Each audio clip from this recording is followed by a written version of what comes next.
Hi, everybody. Dr. Friedman here, and I continue to gather my party. We've been doing this for a month. This was our fourth session, and we are continuing to get to know each other, get into the vibe, shake off the habits of DM'd traditional kinds of games in all kinds of ways. And I'm trying to meet my players where they are. And in this case, I have an civil engineer who's really interested in things like transportation infrastructure and a animation specialist from the art department, among many others. And so I decided this week was going to be about mapping.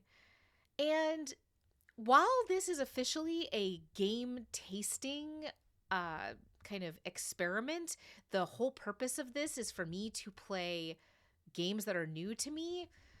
Right now, I'm still playing kind of the hits of my classes. In this case, The Quiet Year by Avery Alder, which I own in multiple copies. If you look behind me, you can actually see there's a whole basically like bin of the 4 copies of this game that I have in class. So I am usually basically setting up individual tables of this for short run games. And you can find videos on the channel that walk through the ways in which I cut this deck down. And indeed, I cut the deck down even for last night's game, just not as aggressively as I would when I'm running this in class. And what's really nice is that you can play this. There's a version you can go download right now. You don't have to own a single thing that gets shipped to you, because this can also be played with a traditional 52 card deck. All of the different cards have a correspondence to a traditional suit. And so you could also just print out the kind of reference sheet and go to town, or make your own kind of printable cards. But what I love about this version is, of course, it's also now available in box form. But the reason why my niece and nephew adore this is that they call this the Skulls game, because it comes with 2 kinds of particular tactile things that you will want to have handy.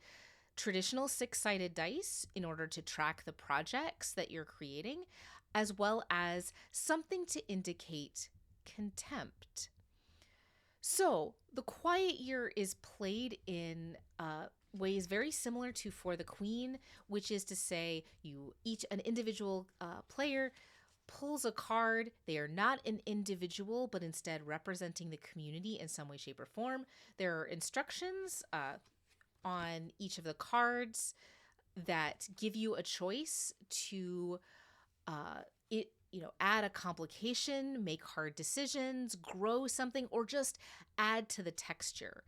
And this is one quiet year of peace between incursion and defense, when the Frost Shepherds, whoever they are, come back. So spring is kind of optimism. You're learning about the community together. You're starting to build things. Summer, the pace picks up. Autumn, you start to see some hard choices and conflict arrive. And winter is a time of scarcity and increased conflict. You're more likely to see projects kind of fall down. On your turn, you resolve the card. If there are projects that are active, you tick those down unless you're otherwise instructed to do otherwise. And then you get to choose between 3 things. One is add something new to the map by discovering something new. That can be a positive, that can be a challenge, that can be, in the case of one game I ran, it can be literally robot zombie chickens, because I've run this game for a class of 8 and 9-year-old Montessori students. Then, if you don't want to do that, you can hold a discussion, and you can either start it with a question: what are we going to do about these cats that are everywhere?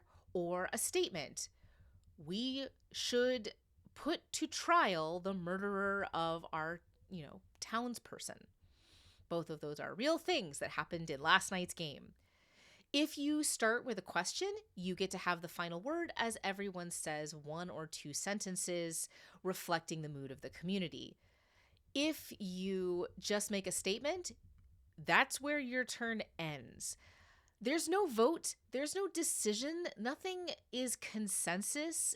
It is just taking the temperature of the community, which is, as the instructions that Alder writes notes, how community works. There are threads.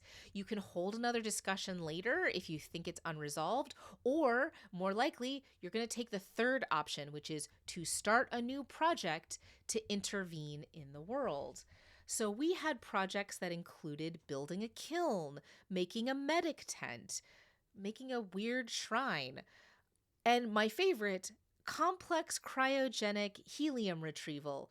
We're not actually sure if that's scientifically accurate. We were kind of Googling on the fly, but it's also some make 'em up stuff. So, this is what we're dealing with.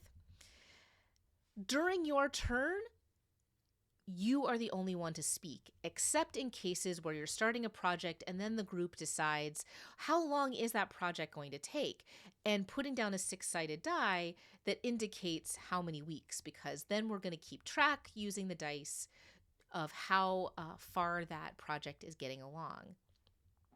And that's the cycle of play until the Frost Shepherds arrive sometime in winter and the game ends.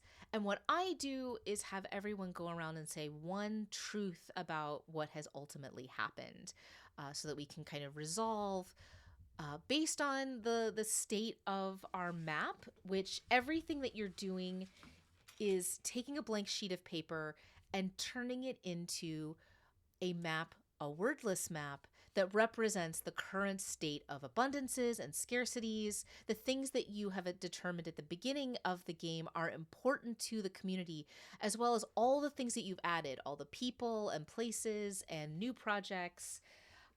You're also keeping track on individual cards of any people or groups that you encounter, as well as those abundances and scarcities. Everything except for one thing that you've listed as a group is in scarcity at the time that we started. So we started seeking peat, fish, clay, bird feathers, helium, rice, and we would later add an abundance of health. And we started with an abundance of clean water.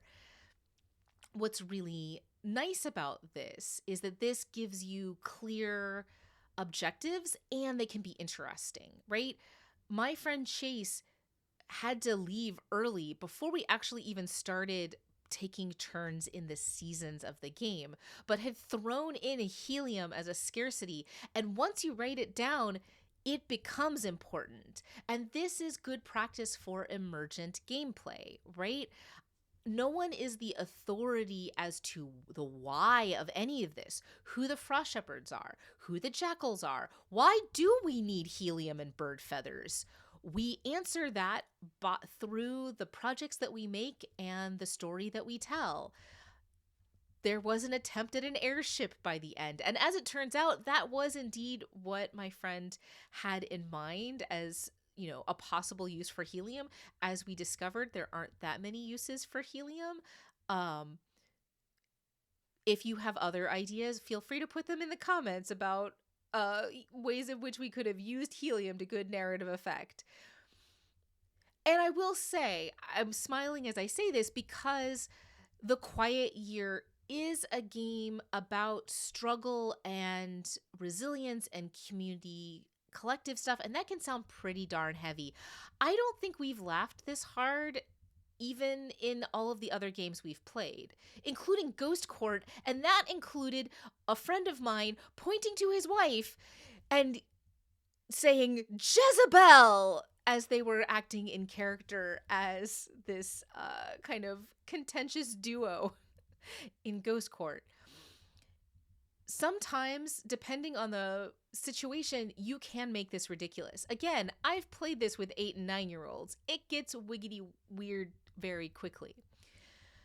There is a post-colonial version, and if we were playing across a longer afternoon as opposed to our 2.5 hour window, I might have immediately moved us into the Deep Forest, which is Avery Alder with Mark Diaz Truman revising this to think from a kind of place of monstrosity, but also from indigeneity, where it's about reclaiming the land from conquest and also remembering what the land has and what this community has in tradition. And in fact, that might actually be a good preparation for games like City of Winter, which are dealing with similar kinds of themes. And I may indeed do a similar kind of pairing if I move in that direction in terms of being the curator and concierge. As I've said in my previous video, I really am trying to avoid GMing as often as possible. There's so many games in my collection that just don't need it. That said, it looks like I'm probably GMing next week. In our debrief and discussion, kind of stars and wishes of things people liked, the discussion was pretty free-flowing.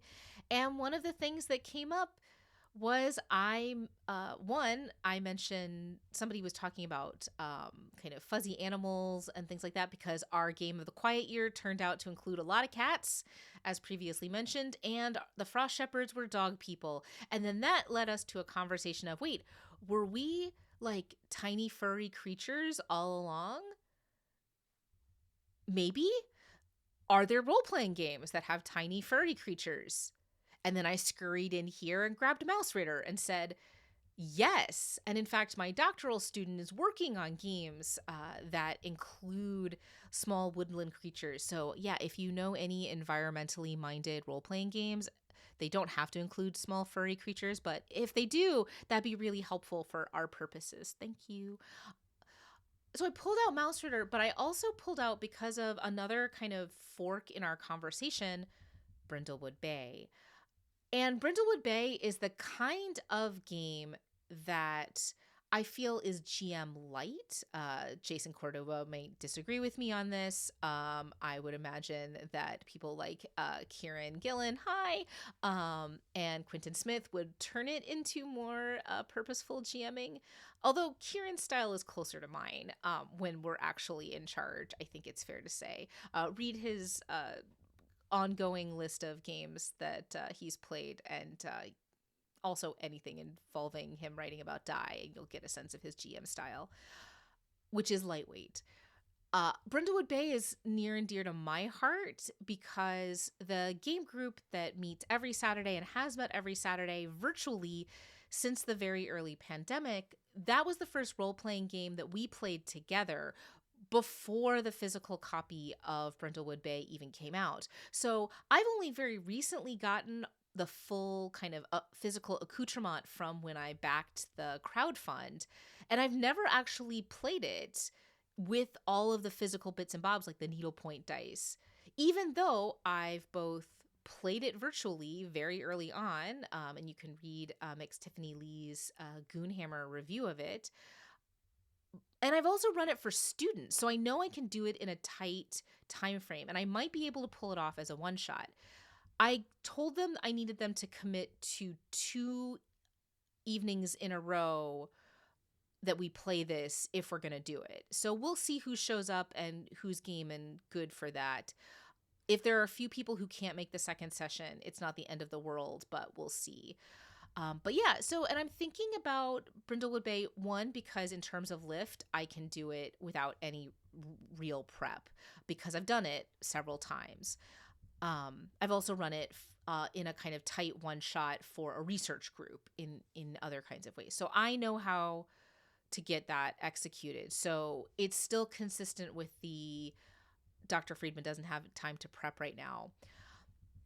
But also we have a lot of other role playing that's happening next week. And also I think it's a good initial kind of dip into this more GM hands off. And the GM definitely does not know the truths of the world because Brindlewood Bay, and I'll probably talk more about this next week if I actually play it, is a way of solving a mystery by consensus and by roll of the dice. So The job of the GM is to provide the clues. The players make the clues make sense.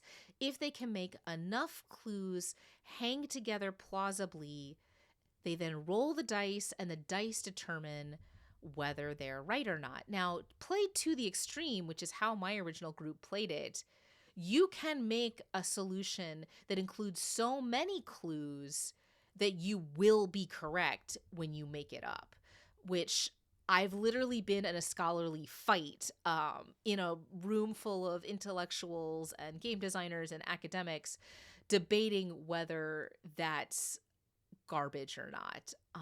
I tend to think that it's an interesting twist on the idea of mystery. Other people who want a mystery to be about decoding a meaningful world and discovering a truth that is static and stable will disagree with me.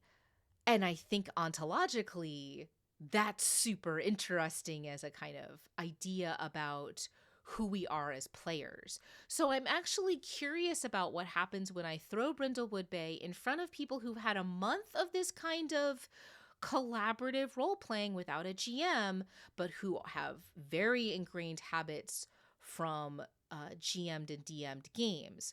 What will they do when they are presented with a game that has a GM but does not have GM infallibility? So I've talked myself, I think, into being a GM next week. And that's where we are at the moment.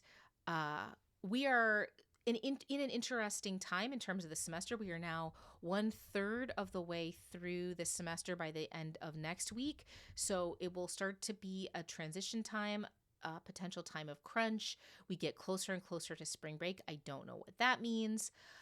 But I'm really in a time where right now the world feels very difficult, especially in my local context, and that it's hard to figure out like how to plug in and how to build coalitions.